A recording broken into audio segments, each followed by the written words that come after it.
నమస్కారం గురుగారు. ఆయుష్మతి భవ. గురుగారు, ఈ సంవత్సరం చూసుకున్నట్లయితే ద్వాదశ రాశుల్లోని 12 రాశులలోని కర్కాటక రాశి వారికి వచ్చేసి మరి ఈ సంవత్సరం ఎలా ఉండబోతుంది అంటారు వీరికి? తప్పకుండా చెప్పుకుందామమ్మా. కర్కాటక రాశి వాళ్ళు ఎవరు అంటే పునర్వసు నక్షత్రం 4వ పాదం, పుష్యమి నక్షత్రం 1, 2, 3, 4 పాదాలు, ఆశ్లేష నక్షత్రం 1, 2, 3, 4 పాదాలు. మొత్తం ఈ 9 పునర్వసు నక్షత్రం వాళ్ళు 4వ పాదం వాళ్ళు, పుష్యమి నక్షత్రం 4 పాదాలు, ఆశ్లేష నక్షత్రం 4 పాదాలు. వీళ్ళు కర్కాటక రాశి కింద వస్తారు.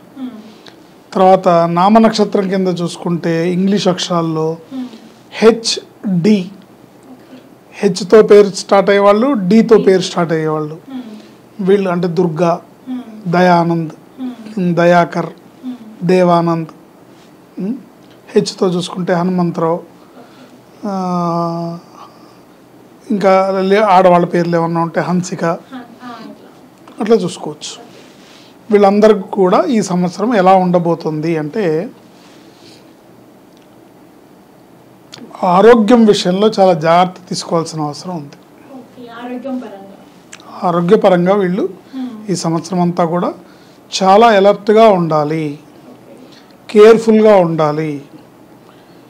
ఎప్పుడు పడితే అప్పుడు ఏది పడితే అది తినకూడదు.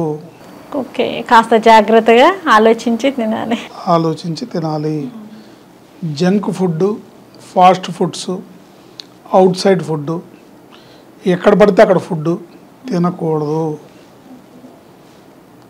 ఫుడ్ పాయిజన్ అయ్యే అవకాశం ఉంది.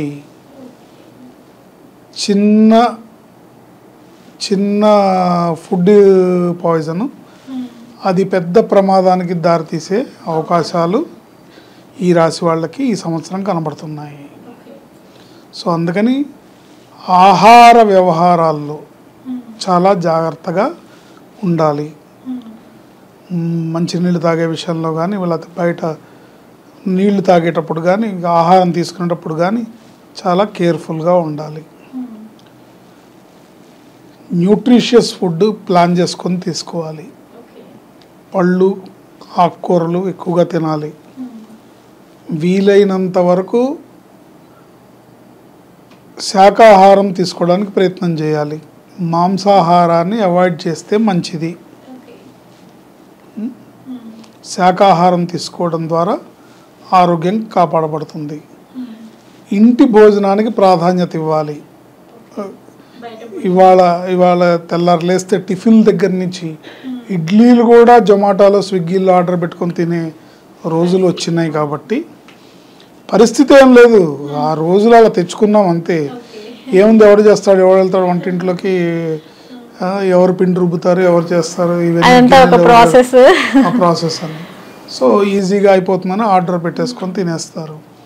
సో బయట సైడ్ ఫుడ్ని మ్యాక్సిమం అవాయిడ్ చేసి ఇంటి ఫుడ్ని, మీరు ఇంట్లో ఒక ముద్ద పచ్చడన్నా ఒక ముద్ద పెరుగన్నం తిన్నా కూడా తప్పులేదు, కానీ వీలైనంత వరకు ఇంటి ఫుడ్ భోంచేయాలి.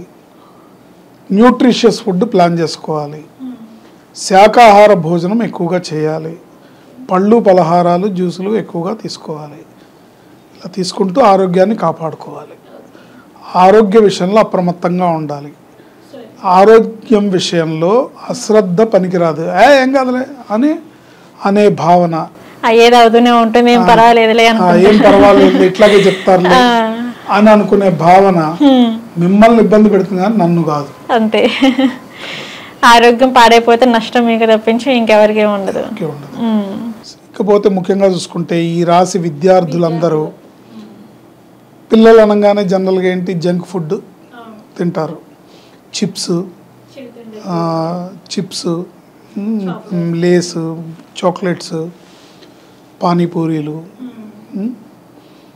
బయట పానీపూరి బళ్ళన్నీ కూడా దాదాపు డ్రైనేజీల పక్కనే ఉంటాయి. 99% పానీపూరి బళ్ళన్నీ కూడా డ్రైనేజీల పక్కనే ఉంటాయి. సో జాగ్రత్త. ఆరోగ్యం పాడైపోతే చదువులో ఆటంకాలు ఏర్పడతాయి. చదువులో ఆటంకాలు ఏర్పడితే జీవితంలో ఒక ముఖ్యమైన ఒక సంవత్సరాన్ని మనం కోల్పోతాం. అందుకని జాగ్రత్త వహించాలి. విద్యార్థులందరూ కూడా సూర్యోదయానికి పూర్వమే నిద్రలేచి ఆంజనేయ స్వామి పూజ చేసుకొని ఆంజనేయ స్వామి హనుమాన్ చాలీసా బాగా చదువుకోవడం అలవాటు చేసుకోవాలి. హనుమాన్ చాలీసాను చదువుతూ మంగళ శనివారాలు ఆంజనేయ స్వామిని దర్శిస్తూ ఓం నమో హనుమతే నమః, ఓం నమో హనుమతే నమః, ఓం నమో హనుమతే నమః అనే ఈ మంత్రంతో ఆంజనేయ స్వామిని పూజిస్తూ పొద్దున్నే సూర్యోదయానికి పూర్వమే నిద్రలేచి చదువుకోవాలి. స్నానం చేయగానే ఆంజనేయ స్వామికి పూజ చేసుకోవాలి. పూజ అంటే మీ చేతనైనట్టు దండం పెట్టుకోవడము, మీ చేతనైనట్టు ఒక అగరబత్తి వెలిగించి స్వామికి ఏదో ఇంత ఒక అరటిపండు నైవేద్యం పెట్టడము. భక్తి ప్రధానం ఇక్కడ. పూజ అంటే భారీ స్థాయిలో అని చెప్పట్లేదు. మీ మనసు ఒకవేళ మీరు హాస్టల్లో ఉంటున్నారు, చిన్న గుట్లో చిన్న ఆంజనేయ స్వామి ఫోటో పెట్టుకుని ఒక అగరబత్తి వెలిగించి ఒక అరటిపండు నైవేద్యం పెట్టండి. భక్తి ప్రధానం ఇక్కడ. ప్రతిరోజు కనీసం ఒక 5 సార్లు హనుమాన్ చాలీసా చదువుకుంటే చాలా మంచిది. లేదా కనీసం 3 సార్లు పొద్దున, మధ్యాహ్నం, రాత్రి. అది చేయలేను ఒక్కసారి చదువుకో. సో 1, 3, 5 ఇంకా నీకు భక్తి శ్రద్ధ ఉన్నాయంటే 11 చదువుకుంటే ఎటువంటి గ్రహస్థితి లోపాలు ఉన్నా, ఎటువంటి ఇబ్బందులు ఉన్నా అన్నీ తొలగిపోతాయి.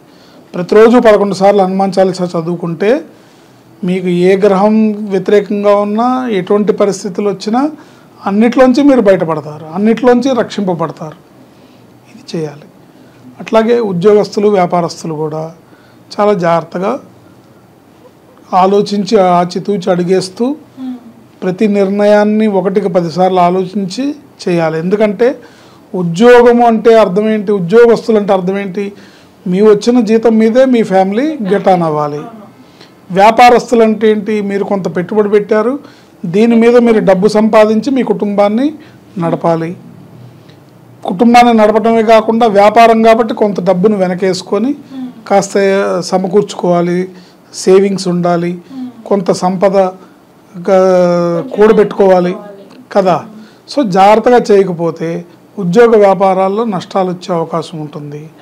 అందుకని వీళ్ళు ఈ ఉద్యోగ వ్యాపారస్తులు ఎవరైతే ఉన్నారో ప్రతిరోజు తప్పనిసరిగా హనుమాన్ చాలీసా చదువుకుంటూ ఓం నమో భగవతే వాయునందనాయ, ఓం నమో భగవతే వాయునందనాయ, ఓం నమో భగవతే వాయునందనాయ ఈ మంత్రాన్ని జపిస్తూ తప్పనిసరిగా మంగళవారం, శనివారం ఆంజనేయ స్వామి గుడికి అటెండ్ అవ్వాలి, దర్శించుకోవాలి. స్వామిని దర్శించుకొని కనీసం ఒక 11 ప్రదక్షిణాలు చేసి మంగళవారం నాడు స్వామికి సింధూర లేపనం, మంగళవారం నాడు స్వామికి సింధూర లేపనం చేయించాలి. శనివారం నాడు ఆంజనేయ స్వామికి ఆకు పూజ కానీ వడమాల కానీ చేయాలి. ఇలా ఈ సంవత్సరం అంతా కూడా చేస్తూ ఉంటే మీరు అనేక రకాలుగా, అన్ని రకాలుగా ఆరోగ్య విషయంలో, ఆర్థికపరమైన అంశాల్లో, కుటుంబపరమైన అంశాల్లో అన్నిట్లో కూడా అభివృద్ధి పదాన పయనిస్తారు. గ్రహాలు ఎలా ఉన్నా, గ్రహాలు ఎటువంటి పరిస్థితిని ఇస్తున్నా సరే మనం కనుక కాస్త భక్తిపరాయణలం అవుతే, కాస్త భగవంతుని యందు దృష్టి పెట్టి చేయాల్సిన పనులు మనం చేస్తూ ధర్మ మార్గంలో నడుస్తూ మనం భగవంతుడి పాదాలను ఆశ్రయిస్తే తప్పకుండా ఎటువంటి పరిస్థితి నుంచైనా బయటపడతాం. కాకపోతే గ్రహాలు చట్టం తన పనితం చేసుకుపోతుందన్న రీతిలో గ్రహాలు మన కర్మఫలాన్ని మనకి ఎంతవరకు ప్రసాదించాలో అంతవరకు ప్రసాదిస్తాయి. ఏం చేసినా సరే వాటిని ఎవరు ఆపలేరు.